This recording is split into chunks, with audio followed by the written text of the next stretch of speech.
Lani v lete som prešla výrazným hľadom do budúcnosti výživového poradenstva.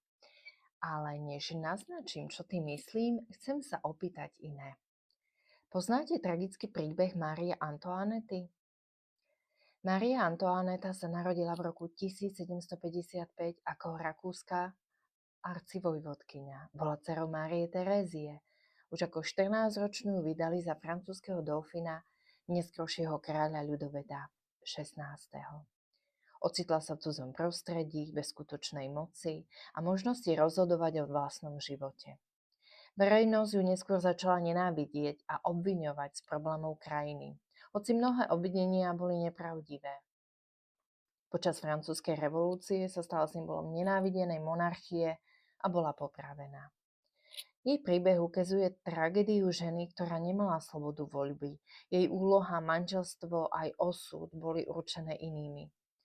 Zaplatila životom za systém, ktorý sama nevytvorila a za chyby, ktoré boli väčšie než ona sama. A práve to robí jej osud ešte smutnejším. Narodila sa do jednej z najmocnejších rodín Európy, ale nemala kontrolu nad vlastným životom. A ako kráľovna bola v podstate len figurka vo veľkej hre. Takéto osudy existujú aj dnes. Len namiesto kráľovstiev sú tu médiá, spoločenský štandard a verejný tlak. Asi taký najbližší moderný paralel je princezna Diana. Mladá žena vybraná do systému, ktorý si sama nezvolila. Verejnosť z nej spravila symbol, najprv dokonalú princeznu, potom obeť.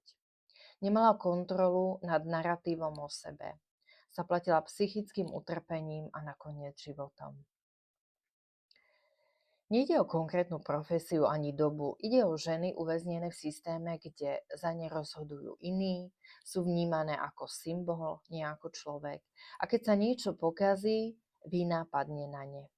Presne to je moderná verzia osudu Márie Antoinety. Mená sa menia, mechanizmus nie. Skúste sa teraz zamyslieť, že každá z nás je pod tlakom týchto systémov. Perfektne vyzerať, mať dokonalú postavu, ostať vždy mladá a hlavne nesťažovať sa. Sú chvíle, keď máte pocit vykričať do sveta dosť, ale počul by vás niekto? Vnímal by niekto skutočne vašu vyčerpanosť zo spoločenského konsenzusu? A práve je o tom, o vašich pocitoch, obavách, alebo len potreby vyrozprávať sa, tu mám nové riešenie. Ak sa vás niečo z toho dotklo, oslovilo a cítite potrebu dozvedieť sa viac, pokračovanie tejto témy riešim detálne na webinári.